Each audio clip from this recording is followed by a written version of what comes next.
Good morning प्यारे विद्यार्थियों। आज हम फिजिक्स में परावर्तक दूरदर्शी के बारे में पढ़ेंगे।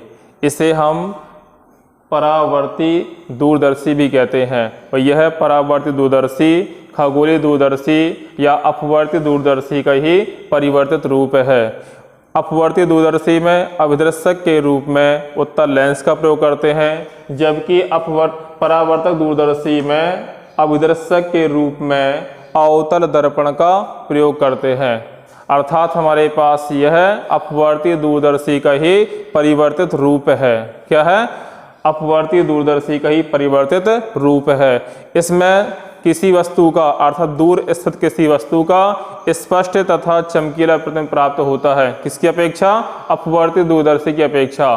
तो और इस परावर्तक दूरदर्शी का निर्माण न्यूटन नामक वैज्ञानिक किया था, इसीलिए इसे हम न्यूटन का परावर्ती भी कहते हैं। क्या कहते हैं? न्यूटन का परावर्ती भी कहते हैं। अब हम इसकी पढ़ेंगे रचना। क्या पढ़ेंगे? रचना। तो रचना पर ध्यान दो। इसमें रचना हमारे पास है, इसमें धातु की बनी एक चौड़ी बेलनाकार नली होती है। क्या होती है? इसमें धातु की बनी एक चौड़ी बेलनाकार नली होती है। इस नली के पहले सिरे पर अधिक फोकस दूरी और बड़े द्वारक का अवतल दर्पण लगा होता है। क्या लगा होता है? बड़े द्वारक का अवतल दर्पण लगा होता है, जो अभिदर्शक का कार्य करता है। इस अवतल दर्पण के अक्ष से 45 अंश के कोण पर एक समतल दर्पण M2 लगा होता है। ये अवतल दर्पण हमारे पास M1 हो गया और इसके अक्ष से 45 अंश के कोण पर, कितने अंश के कोण पर? 45 अंश के कोण पर एक समतल दर्पण M2 लगा होता है। क्या लगा होता है? समतल दर्पण M2। फिर इस नली के लंबवत एक अन्य पतली नली होती है। क्या होती है? एक अन्य पतली नली होती है। इस नली के एक सिरे पर कम फोकस दूरी और छोटे द्वारक का उत्तल लेंस लगा होता है। कौन सा लेंस लगा होता है? उत्तल लेंस लगा होता है, जो नेत्रिका लेंस का कार्य करता है। किससे कार्य करता है? नेत्रिका लेंस के लिए। तो ये हमारे पास इसकी होगी रचना। इसके बाद हम पढ़ेंगे इसे क्रियाविधि। क्रियाविधि या कार्यविधि हमारे पास। अब ध्यान दो, क्रियाविधि क्या है इसमें? ध्यान दो, क्रियाविधि जब वस्तु AB अनंत पर स्थित होती है तो अवतल दर्पण तथा समतल दर्पण की सहायता से इसका प्रतिबिंब A1 B1 वास्तविक, उल्टा तथा वस्तु से छोटा कहाँ बनेगा? ये नेत्रिका लेंस के प्रकाशिक केंद्र और फोकस के बीच बनता है। कहाँ बनता है? नेत्रिका लेंस के प्रकाशिक केंद्र और फोकस के बीच बनता है, जो नेत्रिका लेंस के लिए वस्तु कार्य करता है। जब वस्तु कार्य करेगा तो नेत्रिका लेंस द्वारा इसका प्रतिबिंब A2 B2 आभासी, सीधा और वस्तु से बड़ा वस्तु की ओर ही बनता है। तो ये हमारे पास की क्रियाविधि हो गई है। क्या हो गई है? क्रियाविधि। अब इसके बाद हमें पढ़ना आवर्धन क्षमता। तो आवर्धन क्षमता जो हमारे पास है, इसके जो सूत्र हमारे पास है, तो सूत्र हमारे पास है अपवर्ती दूरदर्शी के ही समान है। किसके समान है? अपवर्ती दूरदर्शी के ही समान।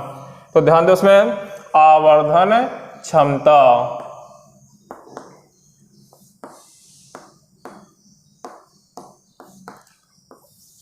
आवर्धन क्षमता। आवर्धन क्षमता पहला पॉइंट हमारे पास है, जब अंतिम प्रतिबिंब स्पष्ट दृष्टि की न्यूनतम दूरी बनता है। जब अंतिम प्रतिबिंब स्पष्ट दृष्टि की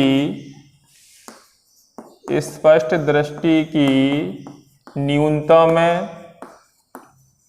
दूरी पर बनता है। तो इसके लिए हमारे पास सूत्र होता है m बराबर minus FO upon FE 1 plus FE upon D होता है।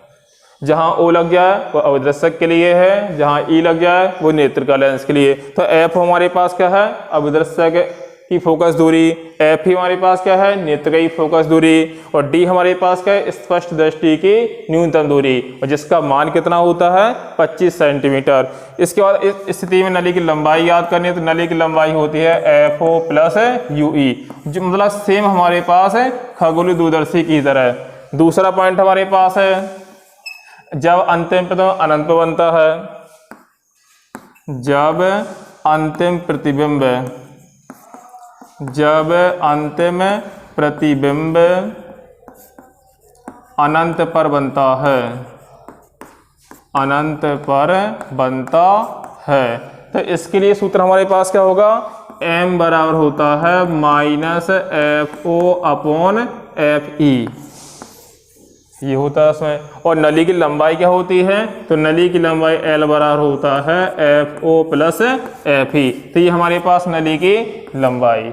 तो ये हमारे पास हो गया परावर्तक दूरदर्शी, जो मोस्ट इम्पॉर्टेंट है यूपी बोर्ड के एग्जाम के लिए।